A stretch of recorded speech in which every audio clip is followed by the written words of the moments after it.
Okay, so with the mind map on the Pentose phosphate pathway, we try and brainstorm and remember the reactions of the pathway, the oxidative reaction, non-oxidative reactions, um, regulation of the pathway, other pathway for generation of NADPH, and also the clinical correlations. So remember the pentose phosphate pathway or the hexose monophosphate shunt or pathway or the phosphogluconate pathway's function is to supply reducing equivalents, that's the NADPH for biosynthesis, and pentoses for DNA and RNA biosynthesis. So with the location is virtually everywhere, all reactions are cytosolic, and with the connections to glycolysis and glycogen through glucose 6 phosphate. It shares some enzymes with glycolysis, and to DNA RNA synthesis through ribose 5 phosphate. With the regulation, NADPH inhibits and NADP activates. So NADPH inhibits, NADP activates. High glucose 6 phosphate also activates. And with the pathway requiring NADPH, we have the synthesis and detoxification. Synthesis of fatty acid biosynthesis, cholesterol biosynthesis, neurotransmitter biosynthesis, nucleotide biosynthesis. And with the detoxification, we have reduction of oxidized glutathione, cytochrome P450 monooxygenase. With the tissues with active pentose phosphate pathways, we have the adrenal gland, which function mainly in steroid synthesis, with the liver, fatty acid and cholesterol synthesis, testes, steroid synthesis, adipose tissue, fatty acid synthesis, ovary, steroid synthesis, mammary gland, fatty acid synthesis, red blood cells, maintenance of reduced glutathione in the muscle, brain, and little PPP activity. So with tissue distribution, the demand for NADPH is required for the biosynthetic pathways like fatty acid synthesis in the liver, adipose tissues, mammary glands, cholesterol synthesis in the liver, steroid synthesis, steroid hormone synthesis in the adrenal, ovaries, testes, and with detoxification, cytochrome P450 system in the liver, reduce glutathione as an antioxidant in RBCs, and also generation of superoxide in neutrophils. Alright, so let's try and understand how the pentose phosphate pathway produces the NADPH for biosynthetic processes, ribose 5 phosphates for nucleic acid synthesis, and that's other several intermediates that can be shuttled into glycolysis. And also you should be able to realize that the utilization of glucose 6 phosphate in pentose phosphate pathway depends on the cell's need for ATP, NADPH, and ribose 5 phosphate. Alright, so simple: glucose 6 phosphate plus 2 NADP plus H2O to ribose 5 phosphate plus 2 NADPH plus 2 hydrogen ions plus carbon dioxide. So NADPH is a very important reducing agent, and the function of NADPH is fundamentally different from that of NADH. NADPH is generated mainly by the pentose phosphate pathway, also referred to as the hexose monophosphate pathway, and the oxidative reactions. The first step is dehydrogenation. So the first step is dehydrogenation of glucose 6 phosphates at carbon 1, which is catalyzed by glucose 6 phosphate dehydrogenase, and this is the rate limiting step in the whole pathway. It's also the key step for regulation. So remember, when it comes to pentose phosphate pathway, the first step, which is the dehydrogenation of glucose 6-phosphate at carbon 1, is and also catalyzed by glucose 6-phosphate dehydrogenase, is the rate limiting step of the pathway. Right, so from glucose 6-phosphate to 6-phosphogluconolactone to 6-phosphogluconate, and the 6-phosphogluconate to ribose 5-phosphate. So with the oxidative stage of the pentose phosphate pathway of glucose 6-phosphate being converted to 6-phosphogluconolactone by the enzyme glucose 6-phosphate dehydrogenase, which utilizes NADP plus to produce NADPH, and the 6-phosphogluconolactone is being converted to 6-phosphogluconate by gluconolactonase, which converts H2O to hydrogen ions, and the 6-phosphogluconate is converted by the enzyme 6-phosphogluconate dehydrogenase to ribose 5-phosphate, and then by utilizing NADP plus and releasing NADPH and CO2, and then the ribose 5-phosphate is being converted to other non-oxidative reactions. The non-oxidative reactions, because NADPH is needed more than ribose 5-phosphate. Ribose 5-phosphate is converted to glyceraldehyde 3-phosphate and fructose 6-phosphate, and the two intermediates in glycolysis, and the carbon recycling process consists of 3 reactions, which is catalyzed by transketolase, which transfers 2 carbon units, and transaldolase, which transfers 3 carbon units. Alright, so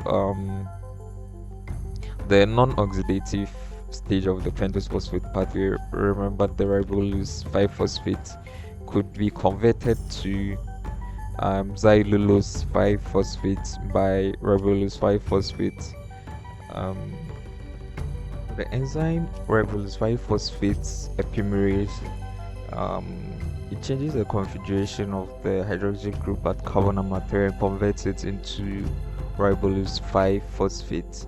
Yeah, so that is part of the non-oxidative stage of the pentose phosphate pathway. So from ribose 5-phosphate to xylulose 5-phosphate by ribose 5-phosphate epimerase, and this could in turn go ahead and be converted to erythrose 4-phosphate, or to way down to glyceraldehyde 3-phosphate, and also to fructose 6-phosphate by transketolase.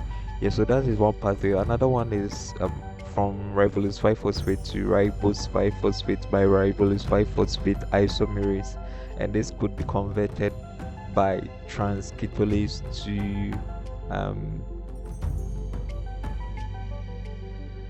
glyceraldehyde 3-phosphate or cedaheptulose 7-phosphate by transketolase, and this ribose 5-phosphate converted to the cedaheptulose 7-phosphate could in turn be converted by transaldolase to erythrose 4-phosphate, or the glyceraldehyde 3-phosphate could be converted to erythrose 4-phosphate by the transaldolase, or directly to fructose 6-phosphate. Yeah, so those are the two non-oxidative stage pathways that you can think of in the PPP. So with the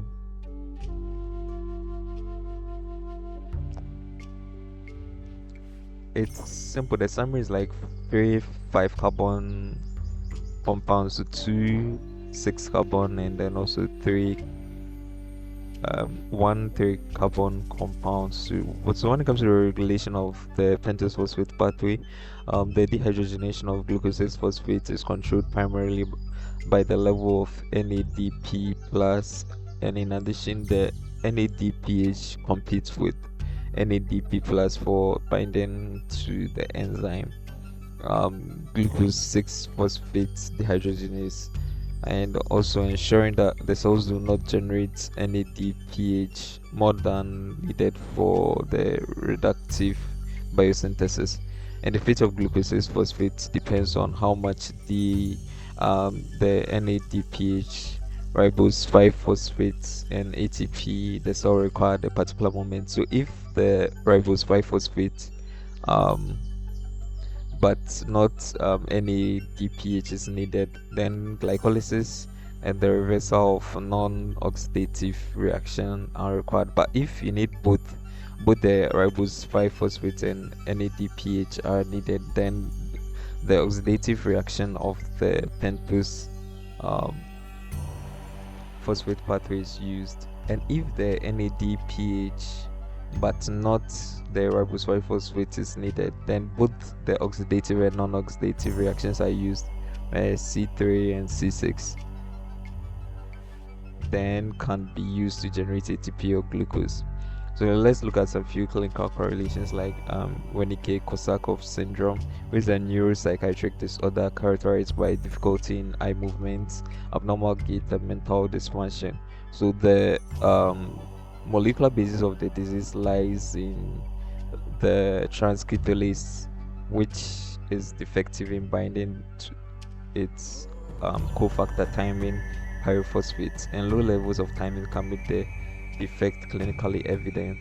With hemolytic anemia, is a genetic. We're looking at the genetic aspect. So a genetic disease caused by deficiency in glucose 6 phosphate dehydrogenase in the red blood cells, and it's usually developed in the presence of oxidative stress or infection, and is another excellent example of interplay between environment and genetic factors. So the blood cells are most susceptible to GSPD deficiency because of the pentose phosphate pathway provides the only means of generating NADPH in erythrocytes, and NADPH is required for detoxifying oxidizing agents. So, a quick recap: the pentose phosphate pathway is an alternative metabolic pathway for glucose oxidation, in which no ATP is generated, and the pathway utilizes the 6 carbons glucose to generate 5 carbon sugars, a reducing equivalent. However, this pathway does oxidize glucose, and under certain conditions can completely oxidize glucose to carbon oxide and water. And its principal products are NADPH, a reducing agent required in several anabolic processes, and also ribose 5 phosphate, a structural component of nucleotide and nucleic acids. Although not a significant function of PPP, it can actually operate to metabolize dietary pentose sugars derived from the digestion of nucleic acids, as well as to rearrange the carbon skeletons of dietary carbohydrates into glycolytic or gluconeogenetic or genic intermediates. So the PPP occurs in the cytoplasm in two phases: the oxidative and the non-oxidative phases. In the oxidative phase, the conversion of glucose 6 phosphate to ribose 5 phosphate is accompanied by the production of 2 molecules of NADPH. So with the overview, glycogen breakdown to glucose 6 phosphate, which can be converted back to glucose, and from glycolysis, glucose 6 phosphate to pyruvate, and then to amino acid or acetyl-CoA to the tricarboxylic acid cycle, or to pyruvate to lactate. But then from glycogen via glycogen breakdown to glucose 6 phosphate, could be converted to ribose 5-phosphate via the pentose phosphate pathway. So the non-oxidative phase involves the isomerization and condensation of a number of different sugars, and three intermediates in this process that are useful in other pathways are ribose 5-phosphate, fructose 6-phosphate, glyceraldehyde 3-phosphate, and the oxidative phase of the PPP consists of three reactions. The first reaction is being glucose 6-phosphate dehydrogenase, which catalyzes the oxidation of glucose 6-phosphate, and 6-phosphoglucolactone and NADPH are produced in this reaction. The 6-phosphogluconolactone is then hydrolyzed to produce 6-phosphogluconates. A second molecule of NADPH is produced during the oxidative decarboxylation of 6-phosphogluconates, and a reaction that yields ribose 5-phosphate.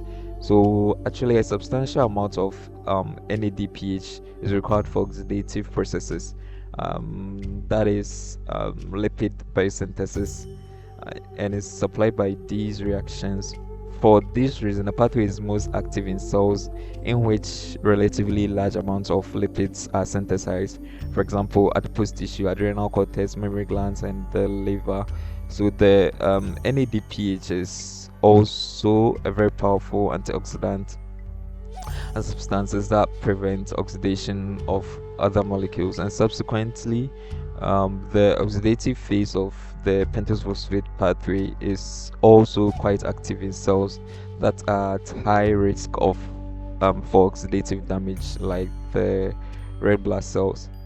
So simple, like I said, glucose 6-phosphate is being converted to 6-phosphogluconolactone by glucose 6-phosphate dehydrogenase, which utilizes NADP plus to produce NADPH, and the 6-phosphogluconolactone is being converted to 6-phosphogluconates by gluconolactonase, which utilizes water to form one hydrogen ion, and the 6-phosphogluconate is being converted to ribose 5-phosphate by 6-phosphogluconate dehydrogenase, which utilizes NADP plus to form carbon dioxide and NADPH, and then the ribose 5-phosphate can go into the non-oxidative reactions.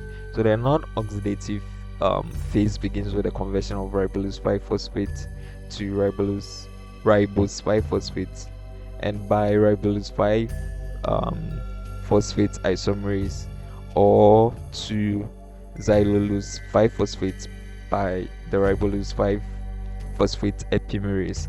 And during the remaining reactions of the pathway, transketolase and transaldolase catalyze the interconversion of triose, pentoses, and hexoses.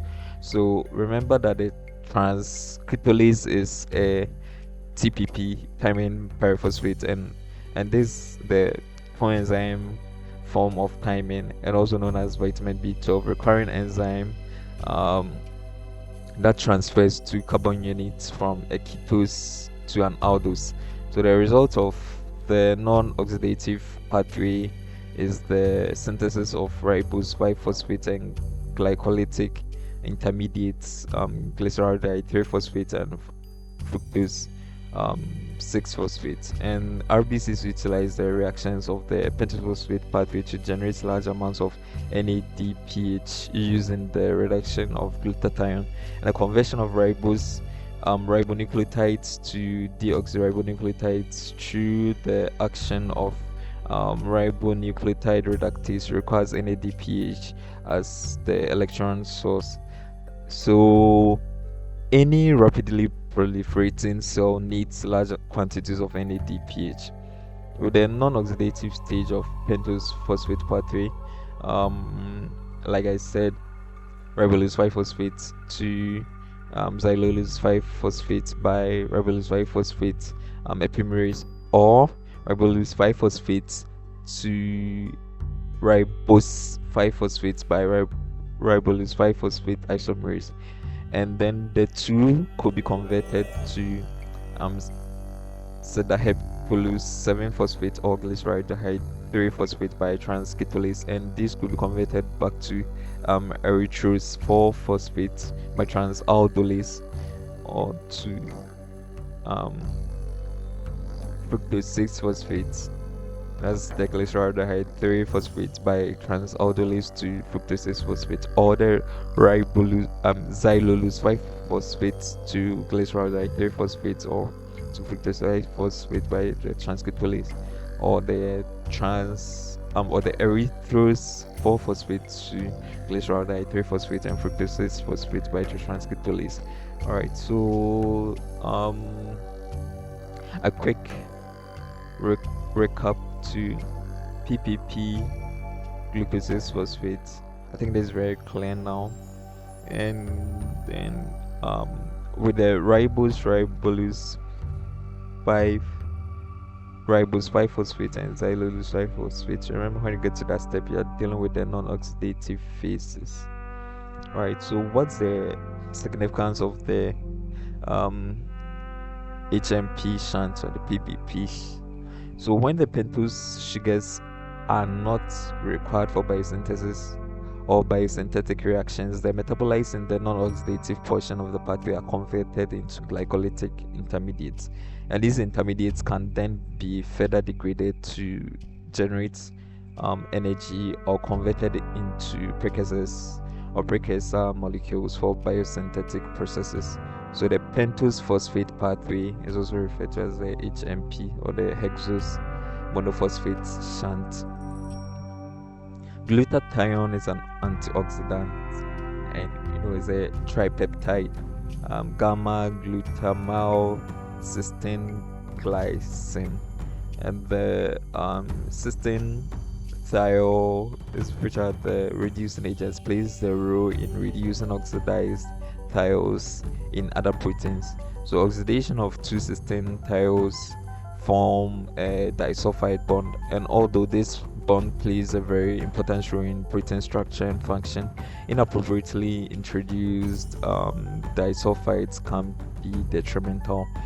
Glutathione can reduce disulfides non-enzymatically, and oxidized glutathione can be reduced back by glutathione reductase using NADPH as an electron donor. So with the oxidative stress, it also generates peroxides that in turn can be reduced by glutathione to generate water and alcohol, and it also reduces hydrogen peroxide into 2 molecules of water. Regeneration of reduced glutathione is carried out by the enzyme glutathione reductase, and this enzyme requires the cofactor NADPH, which when operating in the direction of glutathione reduction, which is the thermodynamically favored direction of the reaction, it should be clear that any disruption in the level of NADPH may have a profound effect upon a cell's ability to deal with oxidative stress, and no other cell than the erythrocyte is exposed to greater oxidizing conditions. And after all, it's the oxygen carrier of the body. The pentose phosphate pathway in erythrocytes is essential, or essentially the only pathway for these cells to produce NADPH, and any defects in the production of NADPH would therefore have profound effects on erythrocyte survival. So several deficiencies at the level of activity, that's not functioning of GSSPD, have been observed to be associated with resistance to malarial parasites, Plasmodium falciparum, among individuals of Mediterranean and African descent. And the basis for this resistance is the weakening of the red blood cell membrane, and the erythrocyte is the host cell for the parasite, such that it cannot sustain the parasitic life cycle long enough to produce growth. With GSSPD deficiency is the most common human enzyme deficiency in the world, and affects estimated 400 million people, and is also known as favism, since GSSPD deficient individuals are sometimes allergic to fava beans. It's an allelic abnormality which is inherited in an X-linked recessive function. And when someone has USPD deficiency, complications can arise like hemolytic anemia and prolonged neonatal junction are the two major pathologies associated with USPD deficiency. And both of these conditions are directly related to the inability of specific cell types to regenerate reduced nicotinamide adenine dinucleotide phosphate. And this reaction is normally catalyzed by GSPD enzyme. So the function GSPD the function of GSPD in red blood cells is to generate the NADPH, like I said, and also reduce glutathione to protect the red blood cell from oxidative damage by hydrogen peroxide. So remember, glucose phosphate is being converted to 6-phosphogluconate by glucose 6-phosphate dehydrogenase. Yeah, so that's the GSPD, which converts the NADP plus to NADPH, which in turn plus the glutathione reductase further leads to production of reduced glutathiones and protects the RBCs from oxidative damage. So if there's there's something wrong with it, you cannot produce even the 6-phosphogluconates to ribose 5-phosphates, and then several other issues can also occur. So the peroxidation of the RBC membrane lipid increases the membrane fragility, leading to hemolysis. And you can think of the hydrogen peroxide also leading to methemoglobin and degradation or hemolysis. So like I said, the GSPD deficiency is an X-linked, and women are affected only if homozygous for the condition. The deficiency does not cause any symptoms unless the patient takes one of the number of drugs such as antimalarials, primaquine, and administration of these drugs causes rapid and other several hemolysis and jaundice. So in GSPD deficiency, the red blood cells are not completely lacking in the enzyme. So younger cells contain some 6% of the normal amount. This is sufficient to produce reducing power for everyday needs. However, when a drug like primaquine is given, the limited reducing power is overwhelmed, and oxidation of intracellular proteins takes place, and hemolysis, particularly of the older red blood cells, follows. So let's look at the principle. The principle is very simple. Glucose phosphate dehydrogenase G6PDH D glucose 6-phosphate. It actually catalyzes the first step in the pentose phosphate shunt, oxidizing glucose 6-phosphate as a G6P to 6-phosphogluconate and reducing NADP to NADPH. So that is the principle. So the NADPH is reduced by 6 glucose 6-phosphate dehydrogenase in the presence of glucose 6-phosphate, and the rate of formation of NADPH is directly proportional to the glucose 6-phosphate dehydrogenase activity, and is measured spectrophotometrically as an increase in absorbance at 340 nanometers, and also with the production of a second molar equivalent of NADPH by erythrocyte 6-phosphogluconate dehydrogenase according to the reaction 6-PG phosphogluconate plus NADP plus to ribose 5-phosphate plus NADPH and water and hydrogen ion and carbonic acid without water. Alright, so that's it for PPP.